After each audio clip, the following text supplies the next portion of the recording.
ao grupo parlamentar do PSD, que disporá, nos termos que decorreram até agora, mas desta feita, disporá de 9 minutos, portanto, Sr. Ministro, de igual período de tempo, e falo-á através do Sr. Deputado o Carneiro. Faça favor, Sr. Deputado. Muito obrigado, Sr. Presidente. Cumprimentar o Sr. Ministro das Finanças, o Sr. Secretário de Estado, os Srs. Deputados. Eu estava aqui a confirmar que este requerimento para esta audição foi aprovado no dia 24 de abril. E, como já decorreram vários dias desde o dia 24 de abril, e por isso é que eu fui confirmar, estava a ver se o Chega não se teria esquecido qual era o tema da audição, uma vez que na primeira pergunta falou do IRS, mas na segunda já fugiu para as contas públicas, na terceira já foi para as forças de segurança e as negociações com a função pública, o que me leva a concluir que provavelmente o Chega gostou mais do requerimento do PS para ouvir o Sr. Ministro das Finanças a propósito das contas públicas do que o seu próprio requerimento para discutir esta questão do IRS. E porquê é que gostou mais? Eu percebo porque é que gostou mais. Ciúmes, exatamente. Eu percebo que gostou mais porque esta audição é sobre um objeto que tem a ver com a redução do IRS que já está perfeitamente esclarecida no espaço público. Nós já fizemos inúmeros debates sobre isto, quer no plenário, nas televisões, no Parlamento, já todos os partidos tiveram a oportunidade de esclarecer isto. Mas ainda bem que há mais uma oportunidade para voltar a esclarecer e reafirmar aquilo que já foi dito. Mas vamos então lembrar o histórico. O Sr. Ministro das Finanças recordou aqui bem que havia um documento, que era o Programa de Estabilidade, em que o PS previa, em meados de março-abril de 2023, reduzir apenas em 24 500 milhões no IRS. Era isso que lá estava. Por pressão do PSD, essa redução veio a ser maior porque, em agosto e em setembro, o PSD apresentou no Parlamento e no espaço público a necessidade de irmos mais longe do que a mera redução dos 500 milhões de euros. E, portanto, a primeira nota que eu devo retirar é que foi útil a intervenção do PSD para forçar o governo de então a vir ao encontro daquilo que era a nossa expectativa. Mas, sobre a questão se há dúvidas, se houve algum engodo, foi a palavra embuste que o Chega utilizou, eu atrever-me a dizer que se houve algum embuste foi o do Chega, que a semana passada disse que estava disponível à frente dos senhores jornalistas, que estava disponível para negociar, mas depois nos bastidores e até já no espaço público esta semana mudou de opinião e diz que já não está disponível para negociar. Se há algum embuste, ficou gravado, tiveram os senhores jornalistas presentes, portanto, é só uma... Aliás, ontem nem tiveram o atrevimento de desmentir, porque isto tinha sido ouvido por muitas pessoas. E, portanto, também o desconforto com esta audição, que eu percebo e bem. Mas há aqui uma coisa, Sr. Ministro, que eu devo perguntar, apelando à sua memória, quando ainda era líder da bancada parlamentar do PSD, ainda não exercia essas funções, e foi preparado o programa eleitoral da AD, o PSD foi o único que quantificou o custo das suas medidas, incluindo as do IRS. É que nem o Partido Socialista, nem o Chega, aliás, o Chega, soubemos que as medidas do programa do Chega custavam mais de 20 mil milhões de euros, não é? Portanto, não sei, iam combater a economia informal, acho que era assim que iam resolver o problema. Portanto, Sr. Ministro, é verdade ou não que o PSD foi o único que, para além do plano macroeconómico, apresentou também o custo das suas medidas e, naquilo que interessa a esta audição, e queria cingir-me a isso, apresentou o custo das medidas do IRS? É verdade ou não? Ou estarei enganado? Muito obrigado, Sr. Deputado Carneiro. E para esclarecer se o Sr. Deputado Carneiro estava ou não enganado, a palavra é ao Sr. Ministro de Estado e das Finanças. Faça favor. Muito obrigado, Sr. Presidente, Sr. Deputado Carneiro. De facto, o programa eleitoral da AD tinha um cenário macroeconómico, tinha um cenário orçamental detalhado, por rúbrica de receita e de despesa em contas nacionais, a evolução da dívida pública, foi testado por vários economistas e não ouvi um único economista reputado na nossa praça criticá-lo ou dizer que não era execuível. E nesse exercício de transparência, nós dissemos quanto é que era a nossa estimativa de custo de cada uma das medidas que propunhamos, fosse do lado da receita, aquelas que eu já enunciei, fosse do lado da despesa, o aumento do complemento solidário para idosos até 820 € em 2028, a criação do complemento solidário único e a reposição do tempo de serviço dos professores durante 5 anos, ao longo de 5 anos, à razão de 20% por ano. E, de facto, eu creio que esse exercício de transparência está vertido no programa de governo e é esse exercício de transparência que nos fez trazer logo na primeira semana de governo a proposta de redução do IRS, que é exatamente aquilo que nós dissemos e que eu vou ler o que disse o Sr. Primeiro-Ministro no dia 11 de abril, no seu discurso, o discurso está escrito e disponível online, e o Sr. Primeiro-Ministro disse uma redução das taxas de IRS sobre os rendimentos até ao 8º escalão, que vai prefazer uma diminuição global de cerca de 1.500 milhões de euros nos impostos do trabalho dos portugueses face ao ano passado. Fim de citação. E, portanto, é essa proposta que nós trazemos. Mas eu acho que é importante que, uma vez que a proposta do Governo foi seguida, ou foi, enfim, em paralelo, por propostas de redução de IRS, creio que de todas as forças políticas, é importante que, em sede do Parlamento, que é onde, neste momento, está a proposta e que é o órgão soberano para decidir sobre esta matéria, que, em sede do Parlamento, os partidos possam chegar a um entendimento para que os portugueses, o mais rápido possível, nós teríamos gostado que fosse julho, quanto mais tempo demorar esse entendimento, mais difícil será que em julho esta descida se possa refletir já nas tabelas de retenção na fonte, mas se não for em julho, possa ser em agosto ou em setembro, para que os portugueses possam sentir um alívio adicional sobre o IRS. E nesse sentido, eu sei, Sr. Deputado, que o PSD e o CDS, os dois partidos que suportam este Governo, foi ontem anunciado pelo líder parlamentar do PSD, anunciaram uma nova proposta, que obviamente o Governo acompanha, e que é uma proposta que procura, naturalmente, estabelecer pontos com outras forças políticas e tentar chegar a um mínimo denominador comum que possa aprovar uma descida de IRS que este ano representaria, de poupança para as famílias portuguesas, cerca de 350 milhões de euros. Muito obrigado. Muito obrigado, Sr. Ministro. Ainda não usa a palavra, Sr. Deputado Carneiro, faça favor. Obrigado, Sr. Presidente.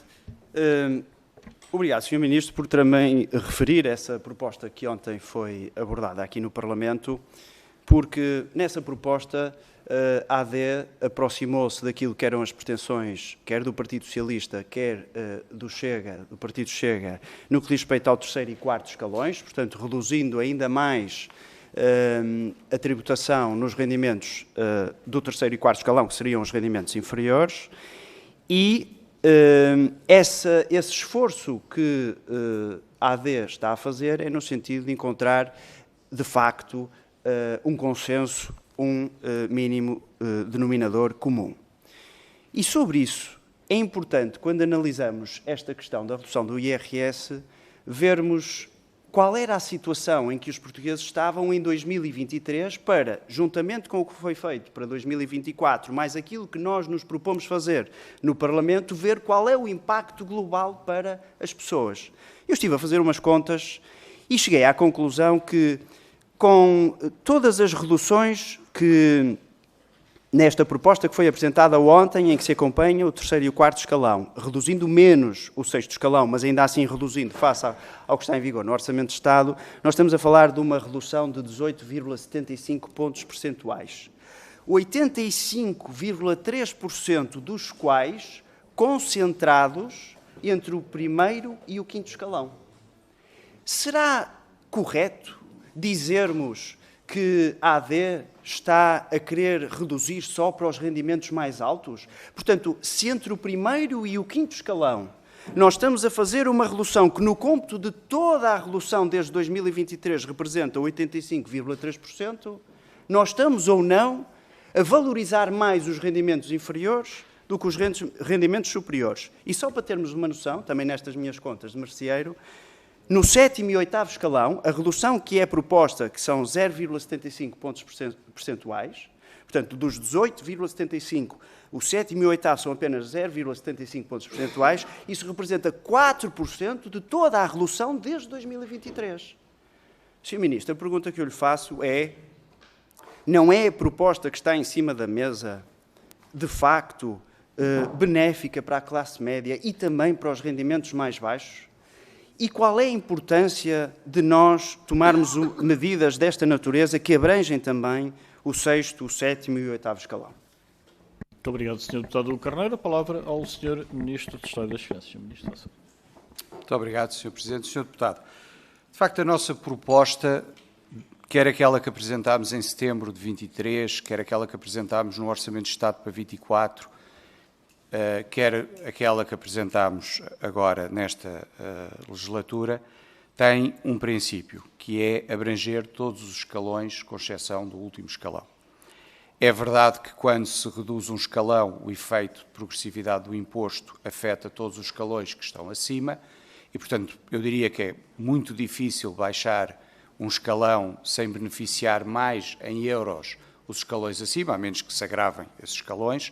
Não é essa a intenção de nenhuma das propostas que está em discussão neste momento na Comissão, mas nós temos esse princípio. Nós entendemos que, sobretudo, o sexto escalão, e o sexto escalão estamos a falar de pessoas que ganham anualmente entre 27 mil euros e 39.700 euros, arredondando, estamos a falar de pessoas cujo rendimento líquido está entre os 1.300, rendimento líquido, entre os 1.300 e os 1.800 euros, creio que dificilmente podem ser qualificadas como pessoas abastadas ou ricas. Creio que estamos aqui no sexto escalão mesmo a falar da classe média.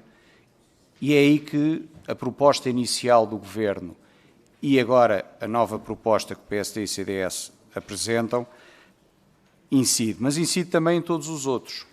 E, nesse sentido, o nosso princípio foi beneficiar todos os escalões e não apenas ir na redução de taxas até ao quinto escalão, mas fazer a redução de taxas até ao oitavo, fazer mais no sexto, porque face ao Orçamento de Estado para 24, o sexto escalão não teve uma redução na sua taxa marginal, teve obviamente a redução que decorreu dos 5 escalões anteriores pelo efeito de progressividade do imposto, mas nós achamos que é importante continuar a reduzir as taxas dos primeiros 5 escalões, mas também reduzir a taxa do sexto e depois uma redução, que é bastante menor, no sétimo e no oitavo. E por isso o nosso princípio de proposta, ela pode ser modulada, ela pode ser alterada, mas há um princípio que tem que se manter, que é o de que todos os escalões têm que ter reduções das taxas marginais e, neste caso, o sexto, que não teve no Orçamento de Estado para 2024 e que são pessoas que, volto a repetir,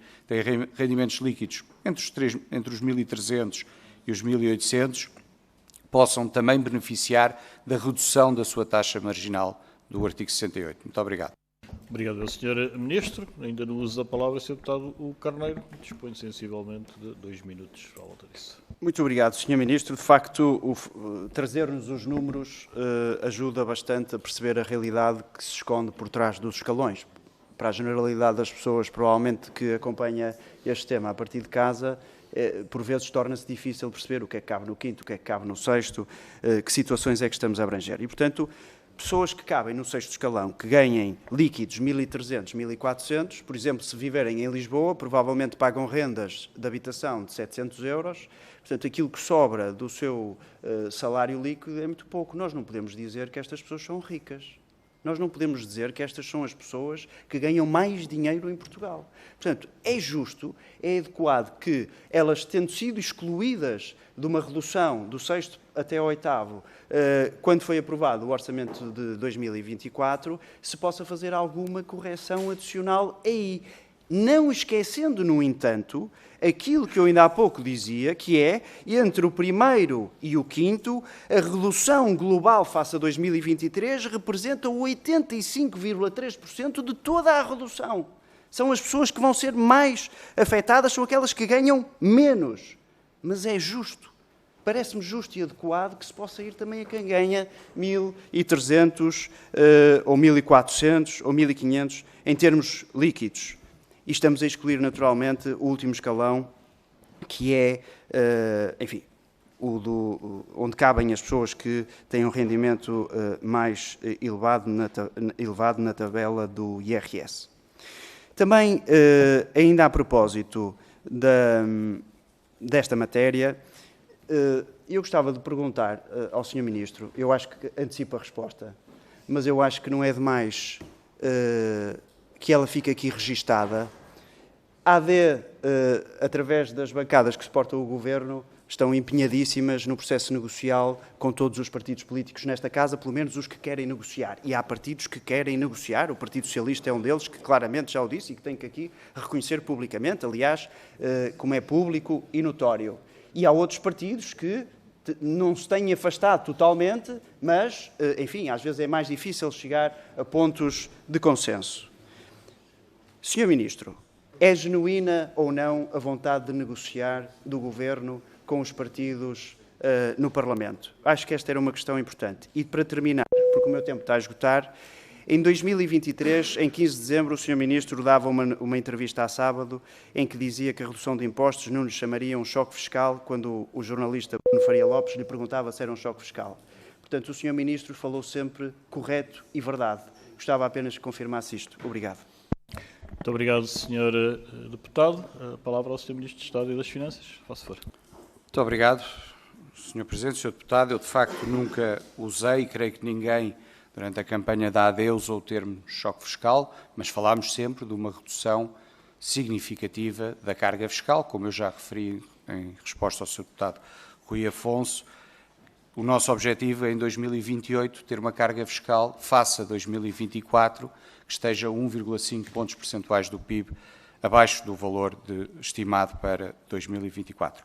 Eu creio que a proposta que o PSD e o CDS apresentaram, e que foi apresentada ontem pelo líder parlamentar do PSD, é uma proposta que iguala a do PS no primeiro, terceiro e quarto escalão e tem taxas marginais mais baixas a partir do quinto escalão. É uma proposta em que nós acolhemos, também porque está no nosso programa eleitoral, a atualização de escalões à taxa da inflação.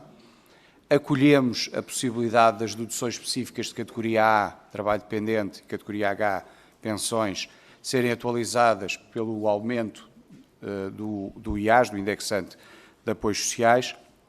E, portanto, há, parece-me, chão comum e caminho para poder ter uma proposta que reúna o apoio maioritário em termos de número de deputados e que permita aos portugueses este ano pagar menos de 350 milhões de euros de IRS durante o segundo semestre deste ano, se ainda conseguirmos que a proposta possa refletir-se nas tabelas de atenção na fonte em julho, se não, a partir de agosto ou de setembro, quando o Parlamento, nos seus tempos, que respeitamos, tome a decisão que a maioria dos deputados entender ser a mais correta. Muito obrigado, Sr. Muito obrigado,